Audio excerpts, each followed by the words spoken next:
Hello dear students. मैं हूं आर्यन और स्वागत करता हूं आप सभी का अपने official YouTube channel inspire institute पे।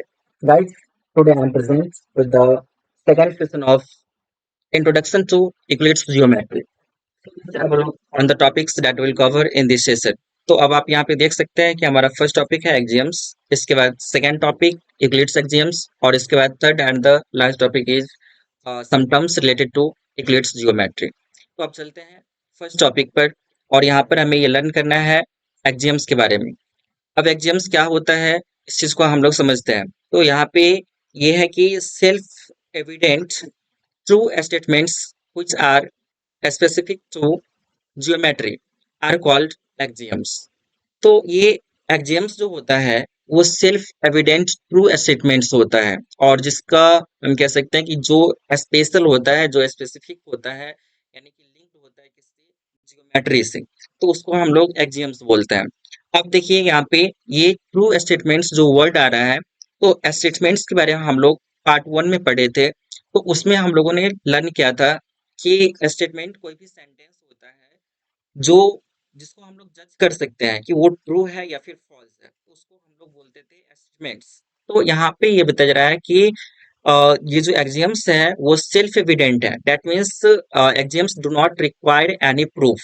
इसको कोई भी प्रूफ की जरूरत नहीं होती है और अपने आप में ये क्या होता है, ट्रू होता है, तो उसको हम लोग एक्सियम्स कहते हैं। अब इसका एक एग्जाम्पल देखते हैं। तो यहाँ पर क्या है, the whole is greater than the part. मतलब क्या होगा कि कोई भी थिंग अगर हमारे पास है तो उसका अगर हम छोटा सा टुकड़ा लेते हैं, तो उसका एक छोटा सा पार्ट लेते हैं, तो वो पार्ट क्या होगा, वो होल थिंग से क्या होगा, स्मॉलर होगा। जैसे कि सपोज कीजिए कि हमारे पास ये एक पेन है और इस पेन का अगर हम एक छोटा सा पार्ट लेते हैं तो ये क्या होगा, इस ये जो पार्ट होगा वह होल से छोटा होगा। तो ये एक एग्जाम्पल हो गया एग्जाम का।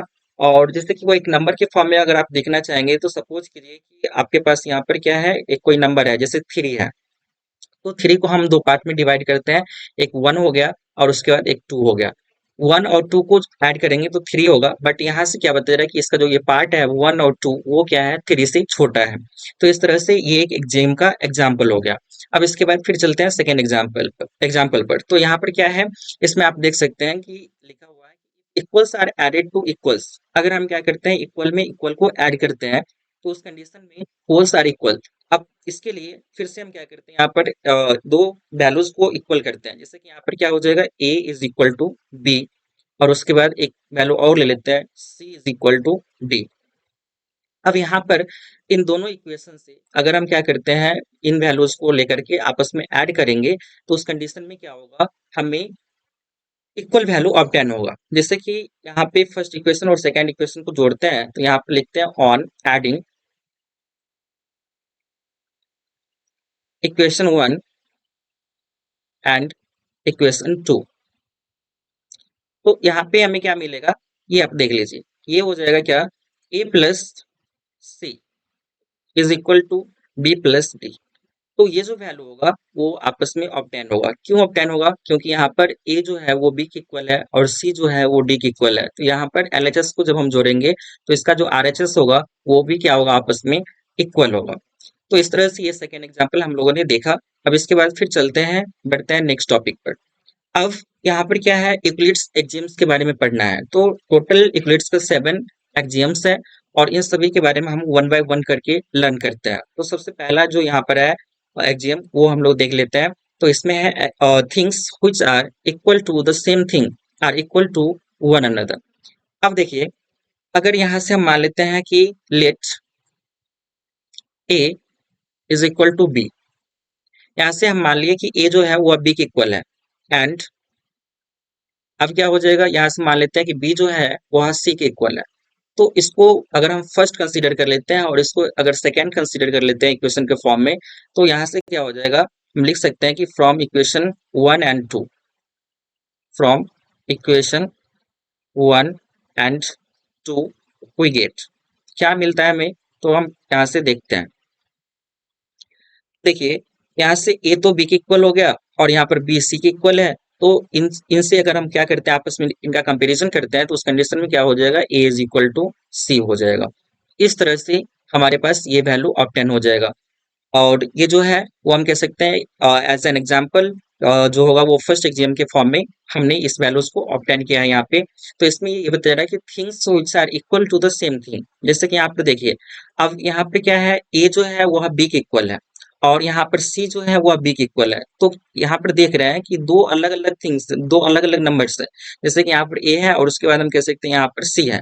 तो ये दोनों डिफरेंट है, बट दोनों क्या है, सेम थिंग के वैल्यू के इक्वल है। जैसे कि यहाँ पर बी के इक्वल है और यहाँ पे बी के इक्वल है। तो इससे क्या पता चल रहा है कि दोनों को जब हम आपस में इक्वेट करते हैं तो फाइनली यहाँ से पता चलता है कि ए जो होगा वह सी के इक्वल होगा। इस तरह से क्या हुआ, हमारा ये जो फर्स्ट यूक्लिड्स एक्सियम है वो हम लोगों ने लर्न किया।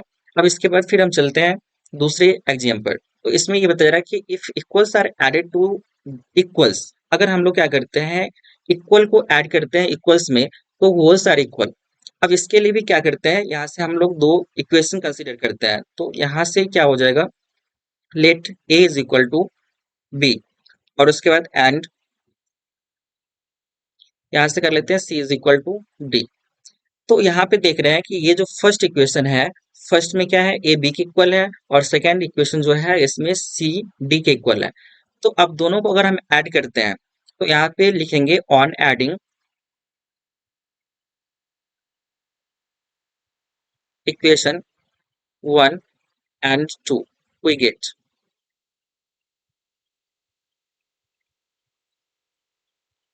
तो इस तरह से जो हमारा ये फर्स्ट इक्वेशन है और सेकेंड इक्वेशन है, दोनों को हम ऐड करते हैं तो क्या मिलेगा, इस चीज को देखिए। तो ये हो जाएगा A plus C is equal to B plus D. तो यहाँ पे ये जो रिजल्ट होगा, ये रिजल्ट क्या होगा, आपस में हम कह सकते हैं इक्वल होगा। क्यों इक्वल होगा, क्योंकि हम क्या कर रहे हैं, यहाँ पर जो फर्स्ट इक्वल पार्ट है और इसके बाद सेकेंड इक्वल पार्ट है, तो दोनों में हम क्या कर रहे हैं, इक्वल वाले पार्ट में इक्वल को ही जोड़ रहे हैं। तो इस कंडीशन में क्या होगा, ये जो हमें रिजल्ट ऑब्टेन होगा, जो सम ऑब्टेन होगा, वो भी आपस में इक्वल ही होगा। अब इसके बाद फिर चलते हैं थर्ड एक्सियम पर। तो इसमें क्या बताया जा रहा है कि if equals are subtracted from equals the remainders are equal. Same values है, मतलब कि जिस तरह से हम लोगों ने यहाँ पे सेकेंड को लर्न किया, सेकेंड एक्सियम को लर्न किया, उसी तरह से यहाँ पर क्या कर सकते हैं हम लोग, थर्ड को भी इससे रिलेट करके लर्न कर सकते हैं इजिली। उसमें क्या था, हमें ऐड करना था और यहाँ पर सब्ट्रैक्ट करना है। तो इस कंडीशन में हम क्या कर सकते हैं, फिर से यहाँ पे सपोज कर लेते हैं कि let A is equal to B और इसको फर्स्ट इक्वेशन कंसीडर करते हैं। फिर उसके बाद and C is equal to D, इसको सेकेंड इक्वेशन कंसीडर करते हैं। अब क्या हो जाएगा, हमें फर्स्ट में से सेकेंड को माइनस करना है, सब्ट्रैक्ट करना है। तो यहाँ से लिख सकते हैं कि ऑन सब्ट्रैक्टिंग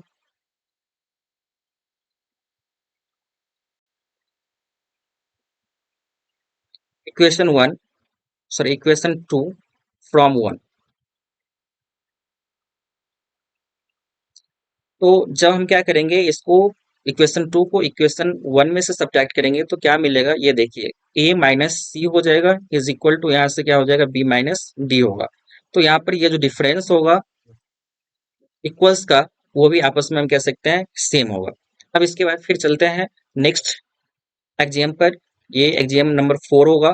तो इसमें क्या बताया जा रहा है कि things which coincide with one another are equal to one another. तो इसमें ये बताया जा रहा है कि कोई भी थिंग्स जो होगा वह क्या होगा, आपस में एक दूसरे को कोइंसाइड कर लेगा। तो उस कंडीशन में वो जो होगा वो आपस में क्या होगा, हम कह सकते हैं कि इक्वल होगा या फिर सेम होगा। अब सपोज कीजिए कि जैसे यहाँ पर हमारे पास तीन सर्कल है। तो ये सर्कल नंबर 1 और इसका रेडियस हम मान लेते हैं कि 5 सेंटीमीटर, इसका रेडियस 5 सेंटीमीटर और इसका सेंटर हम ले लेते हैं O। इसके बाद फिर दूसरा एक सर्कल हम ड्रॉ करते हैं। तो इस सर्कल का भी हम रेडियस जो है वो हम क्या करते हैं, 5 सेंटीमीटर ले लेते हैं और इसका सेंटर ले लेते हैं O डैश, 5 सेंटीमीटर इसका भी रेडियस हो गया। और एक और सर्कल हम ड्रॉ करते हैं और इसका भी रेडियस हम क्या करते हैं, 5 सेंटीमीटर ले लेते हैं और इसका सेंटर ओ स्मॉल ओ कर लेते हैं, इसका सेंटर जो होगा वो स्मॉल ओ हो जाएगा। अब यहाँ पर ये जो होगा ये भी 5 सेंटीमीटर का होगा। अब इस थर्ड सर्कल का, इसको अगर हम नंबरिंग कर दे, ये फर्स्ट सर्कल, ये सेकेंड सर्कल और ये वाला थर्ड सर्कल। तो थर्ड सर्कल को जब हम क्या कर रहे हैं, इस फर्स्ट वाले पर रख रहे हैं, प्लेस कर रहे हैं, तो उस कंडीशन में ये क्या कर रहा है, इसको ओवरलैप कर रहा है, मतलब कंप्लीटली कवर कर रहा है। और फिर इस वाले यानी थर्ड सर्कल को हम क्या करें, सेकेंड वाले सर्कल के ऊपर प्लेस करते हैं, तो उस कंडीशन में ये सेकेंड वाले को भी कंप्लीटली कवर कर लेता है, डेट मीन्स ओवरलैप कर लेता है, और या फिर हम कह सकते हैं कोइंसाइड हो जाता है। तो इसका मतलब क्या हो जाएगा कि ये जो फर्स्ट और सेकेंड जो सर्कल है, ये भी क्या होगा, हम कह सकते हैं कि आपस में सेम होगा। तो इस तरह से यहाँ पर हम लोगों ने इस थर्ड सॉरी फोर्थ जो एक्जियम है यूक्लिड्स का, उसको हम लोगों ने लर्न किया। इसको आप कुछ इस तरह से भी रिलेट कर सकते हैं अपने डेली लाइफ से। जैसे कि आप क्या कीजिए, 3 कॉइन्स लीजिए, कोई भी जैसे कि ₹1 का, ₹2 का कोई भी ले सकते हैं। तो लेकिन जो भी आप कॉइन्स लेंगे, 3 कॉइन्स, तो वो सेम अमाउंट का होना चाहिए। डेट मीन्स अगर ₹1 का ले रहे हैं, तो उस कंडीशन में आपको क्या करना है, तीनों कॉइन ₹1 का ही लेना है। अब उसमें नंबरिंग कर दीजिए 1 2 3, इस तरह से अगर आप नंबरिंग कर देते हैं, तो थर्ड कॉइन को पहले आप क्या कीजिए, फर्स्ट वाले कॉइन के ऊपर रखिए, तो वो उसको ओवरलैप कर लेगा। क्यों? क्योंकि दोनों का शेप जो होगा वो सेम होगा। उसके बाद फिर थर्ड वाले कॉइन को फिर सेकेंड वाले पे रखिएगा, तो उस कंडीशन में क्या होगा कि जो सेकेंड वाला कॉइन है उसको भी ओवरलैप कर लेगा थर्ड वाला कॉइन। अब इसके बाद वहां से हमें थर्ड को हटा देना है और फर्स्ट और सेकंड को क्या करना है, आपस में एक दूसरे के ऊपर प्लेस करना है। तो उस कंडीशन में वहां से क्या हो जाएगा कि मतलब यहाँ से क्या होगा कि जो ये फर्स्ट और सेकंड क्वाइन है वो भी एक दूसरे को ओवरलैप कर लेगा। तो फाइनली इससे ये पता चलता है कि कोई भी थिंग्स जो एक दूसरे को कोइंसाइड करता है, ठीक है, उस कंडीशन में क्या होगा, वो आपस में क्या हो जाएगा, एक दूसरे के बराबर हो जाएगा। अब इसके बाद फिर चलते हैं नेक्स्ट एक्सियम पर। ये एक्सियम नंबर 5 है, और इसमें ये बताया जा रहा है कि the whole is greater than the part. ये हम लोग एक्सियम के फर्स्ट एग्जाम्पल के रूप में देखे थे। तो सिंपल से जैसे आपको मैंने इस पेन का एग्जाम्पल दिया कि पेन का जो होल पार्ट है, तो इस होल पार्ट से इसका जो छोटा सा पार्ट होगा, ठीक है, वो हमेशा क्या होगा, छोटा होगा। तो इसको ऑलरेडी हम लोग लर्न कर चुके हैं, तो इसको अभी अवॉइड करते हैं, फिर आगे बढ़ते हैं। अब नेक्स्ट में क्या होगा कि यहाँ पर आप देख लीजिए, जैसे कि ये है एग्जाम्पल नंबर 6। इसमें बताया है कि things which are double of the same thing are equal to one another. अब यहाँ पर फिर से हम यहाँ इक्वेशन को कंसीडर करते हैं। जैसे कि ए का वैल्यू मान लीजिए कि ये 2c के इक्वल है, मतलब कि c का ट्वाइस जो है वह a है, और इसको फर्स्ट इक्वेशन कंसीडर करते हैं। उसके बाद एंड, इसके बाद फिर b जो होगा वह 2 टाइम ऑफ सी कर लेते हैं, मतलब सेम थिंग का ट्वाइस बोला है, डबल बोला है, तो इस कारण से हम सी का ही ट्वाइस कर रहे हैं, और ये सेकेंड इक्वेशन हो जाएगा। अब जब फर्स्ट और सेकेंड को आपस में कंपेयर करते हैं, तो यहाँ से हमें क्या पता चलता है कि ए और बी जो होगा वो आपस में बराबर होगा। तो from equation 1 and 2 we get.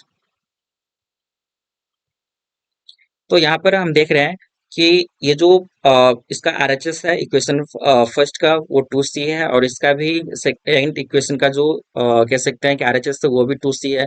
तो आरएचएस दोनों का बराबर है, इसलिए इसका एलएचएस जो होगा वो बराबर हो जाएगा, तो ए इज इक्वल टू बी हो जाएगा। ये हमारा इक्वेशन सॉरी यूक्लिड्स एक्सियम 6 है, और इसको हम लोगों ने इस तरह से लर्न किया। अब इसके बाद फिर हम बढ़ते हैं आगे, चलते हैं 7th एक्सियम पर।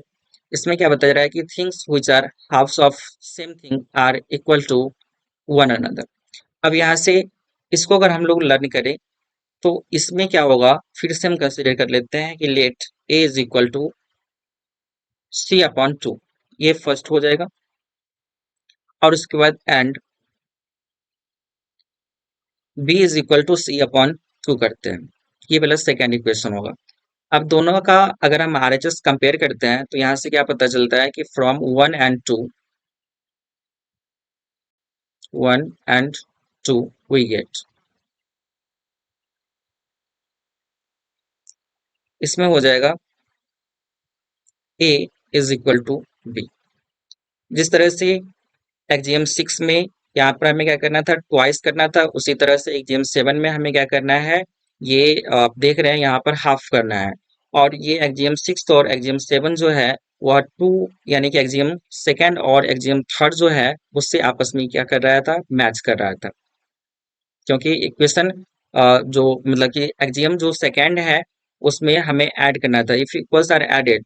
तो यहाँ पर जिस तरह से देख रहे हैं कि आप इक्वल ऐड कर रहे हैं, तो उस कंडीशन में इसका जो एलएचएस था वो मतलब कि जो वैल्यू था वो आपस में ऐड करना, मतलब कह सकते हैं वो भी सेम था। उसी तरह से यहाँ पर इक्वेशन 7 और इक्वेशन सॉरी इक्वेशन 7 बोले एक्जियम 7, और उसके बाद एक्जियम जो सिक्स है वो आपस में सेम है। अब उसके बाद फिर आगे बढ़ते हैं और चलते हैं, लर्न करते हैं सम न्यू, यहाँ पे बताया जा रहा है कि some terms related to geometry, तो इसको हम लोग लर्न करते हैं। इसमें सबसे पहले हमें पॉइंट्स के बारे में पढ़ना है। तो पॉइंट क्या है, तो इसमें बताया जा रहा है कि a point is an exact location. Point जो होता है वो एक एग्जैक्ट लोकेशन होता है। और उसके बाद फिर यहाँ से बताया जा रहा है कि a fine dot represents a point. Means क्या होता है कि एक डॉट जो होता है वो डॉट क्या करता है, एक पॉइंट को रिप्रेजेंट करता है। और इसके बाद इसका कैरेक्टरिस्टिक्स देखते हैं, तो इसमें ये बता रहा है कि इट इज डायमेंशन लेस। मतलब ये जो है वो डायमेंशन लेस है। इसमें मतलब कि कोई भी डायमेंशन नहीं होता है। और इसका मतलब यही है कि इट हैज नो लेंथ, यहाँ से ब्रेथ एंड हाइट, मतलब इसमें ना तो लेंथ होता है ना ब्रेथ होता है ना ही हाइट होता है। तो कोई भी चीज इसमें नहीं होता है, ये सिंपली एक रिप्रेजेंटेशन होता है। और इसको रिप्रेजेंट करने के लिए हम लोग क्या करते हैं, इंग्लिश अल्फाबेट्स का जो कैपिटल लेटर्स होता है ABC, इस तरह से PQRS XYZ, तो उन सभी लेटर्स का हम लोग यूज करते हैं इसको रिप्रेजेंट करने के लिए। जैसे यहाँ पर एक दिख रहा है, एक डॉट है, और इस डॉट को रिप्रेजेंट करने के लिए यहाँ पर P लेटर का यूज किया गया है। तो ये सिंपली एक क्या है, पॉइंट है। अब इसके बाद फिर आगे बढ़ते हैं, और यहाँ पर हम लोग जो सेकेंड कह सकते हैं कि टर्म है लाइन सेगमेंट, इसके बारे में हम लोग लर्न करते हैं। तो इसमें बताया रहा है कि the straight path between two points is called line segment. Means क्या होगा, दो कोई भी पॉइंट है, जैसे यहाँ पर पॉइंट ए है और पॉइंट बी है, तो इसके बीच में जो स्ट्रेट पाथ है इसी को हम लोग क्या बोलेंगे, लाइन सेगमेंट बोलेंगे। और इसके बाद फिर बताया जा रहा है कि it has two end points. तो ये जो पॉइंट ए है और पॉइंट बी, यही क्या है, इस लाइन सेगमेंट ए बी का एंड पॉइंट है। एंड पॉइंट है, डेट मीन्स क्या हो सकता है कि ये जो इसका जो लेंथ होता है वो फिक्स होता है। और इसको अगर आपको रिप्रेजेंट करना है तो यहाँ से आप लिख सकते हैं लाइन सेगमेंट ए बी।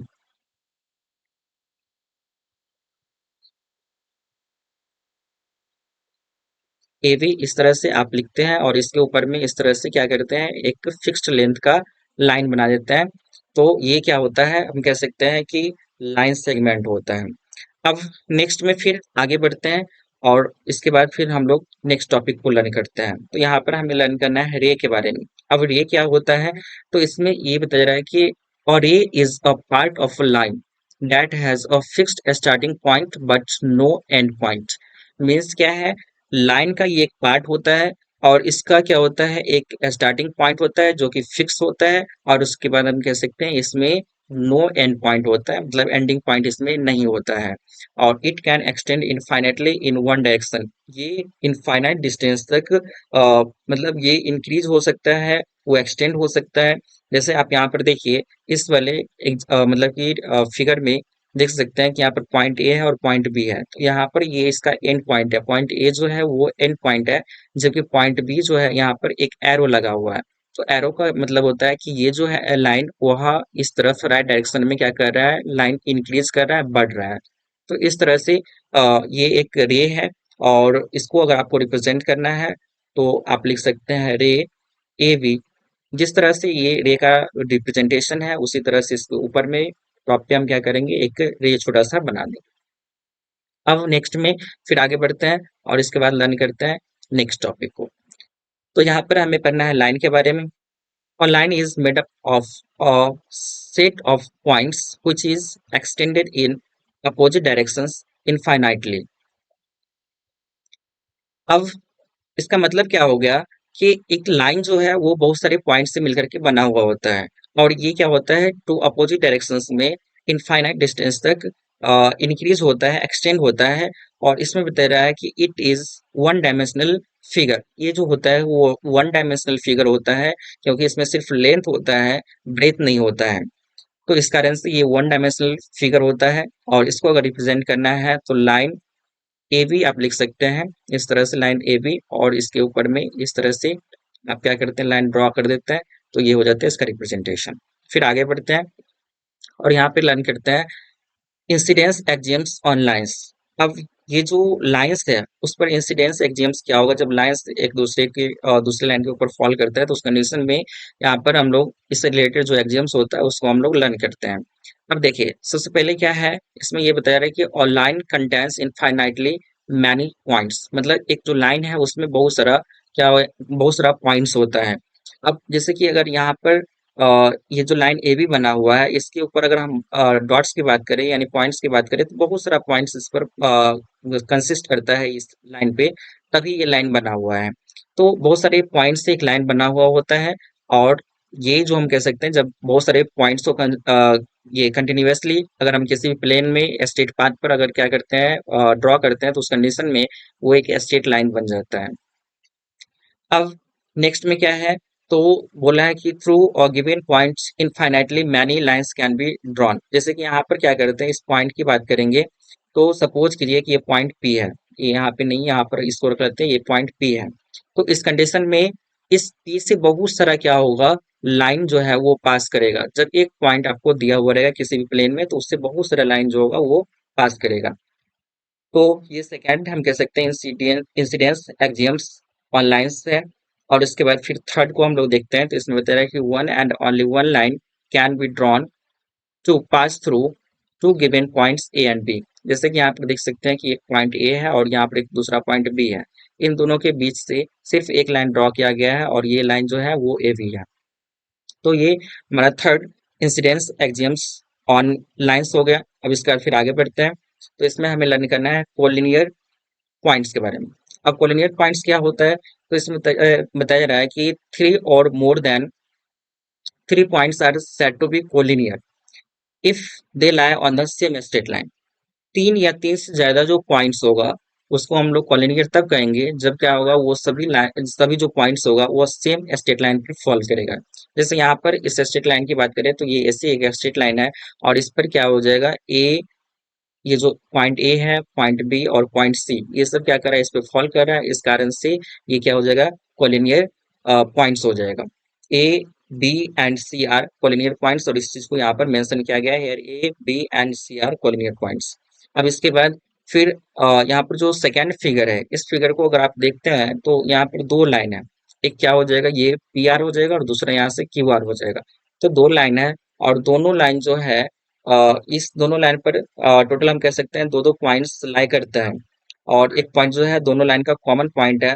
तो ये दो अलग अलग लाइंस पर ये सब पॉइंट्स जो है वो लाई कर रहे हैं, इसलिए ये सब जो होगा वो नॉन कॉलिनियर होगा। तो यहाँ पे लिखा हुआ कि P Q and R are non collinear points. तो इस तरह से हम लोग कॉलिनियर पॉइंट्स को लर्न किए। अब इसके बाद फिर आगे बढ़ते हैं, चलते हैं नेक्स्ट टॉपिक पर। यहाँ पर हमें पढ़ना है इंटरसेक्टिंग लाइंस। अब इंटरसेक्टिंग लाइंस क्या होता है, तो इसमें बता रहा है कि two lines having a common point are called intersecting lines। मतलब दो जो लाइंस होगा, टू लाइंस, उसमें अगर एक कॉमन पॉइंट होगा तो उसको हम लोग इंटरसेक्टिंग लाइंस कहेंगे। और नेक्स्ट में फिर बताया जा रहा है कि the point common to two given lines is called their point of interaction, sorry intersection. तो ये बताया जा रहा है कि अगर कोई भी दो लाइंस में एक अगर क्या होगा, कॉमन पॉइंट होगा, तो उस कंडीशन में उस पॉइंट को हम लोग क्या बोलेंगे, पॉइंट ऑफ इंटरसेक्शन बोलेंगे। अब यहाँ पर जैसे दो लाइन दिया हुआ है, एक ए बी और दूसरा सी डी। तो यहाँ से आप देख सकते हैं ए बी ये वाला लाइन है, और उसके बाद यहाँ से B C, sorry C D की बात कर रहे थे तो ये वाला सी डी लाइन है। तो यहाँ पर दोनों जो लाइन है वो क्या कर रहा है, इस पॉइंट ओ पर इंटरसेक्ट कर रहा है। तो पॉइंट ओ जो होगा यहाँ पर क्या होगा, ये पॉइंट ऑफ इंटरसेक्शन हो जाएगा, पॉइंट ऑफ इंटरसेक्शन।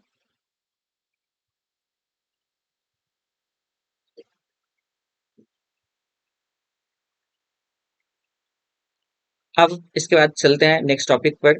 इसमें हमें पढ़ना है कंकरेंट लाइंस के बारे में। तो ये क्या होता है, तो इसमें बता रहा है कि थ्री और more lines intersect at same point are said to be concurrent. मतलब तीन या तीन से ज्यादा लाइंस अगर क्या करता है, सेम पॉइंट पर इंटरसेक्ट करता है, तो उस कंडीशन में उसको हम लोग कंकरेंट कहते हैं। जैसे कि यहाँ पर देख लीजिए, ये जो लाइन है एक एल हो गया, दूसरा लाइन यहाँ से एम है, और थर्ड लाइन जो है यहाँ से ये एन हो गया।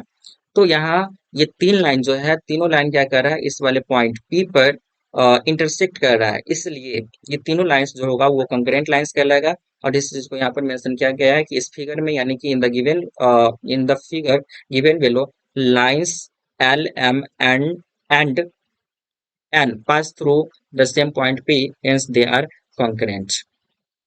अब नेक्स्ट में फिर आगे बढ़ते हैं, तो इसमें हमें लर्न करना है प्लेन के बारे में। अब प्लेन क्या होता है, तो बता रहा है कि a plane is a two dimensional surface that extends in all directions मतलब प्लेन जो होता है वो टू डायमेंशनल सरफेस होता है, और ये क्या होता है, सभी डायरेक्शंस में एक्सटेंड होता है, सभी डायरेक्शंस में ये बढ़ता है।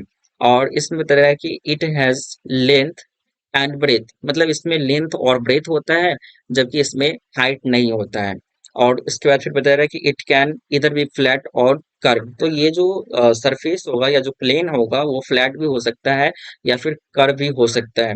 जैसे कि अगर हम क्या करते हैं, एक कोई भी नोटबुक का पेज लेते हैं, तो उस कंडीशन में वो एक फ्लैट सरफेस हो जाएगा, जबकि एक अगर सर्कुलर पेपर लेते हैं तो उस कंडीशन में वो कर्व सरफेस हो जाएगा या कर्व प्लेन हो जाएगा। अब जैसे एग्जाम्पल के फॉर्म में यहाँ पर आप देख सकते हैं कि फर्स्ट एग्जाम्पल यहाँ पे लिखा हुआ है, the surface of a smooth wall. तो ये जो है the surface of a smooth wall, ये एक इसका एग्जाम्पल हो गया। और उसके बाद फिर हम देख रहे हैं कि दूसरा जो एग्जाम्पल है वो है the surface of the top of a table. एक टॉवल एक सॉरी एक टेबल का जो टॉप होता है, ठीक है, उसका सरफेस जो होगा वो भी एक प्लेन होगा।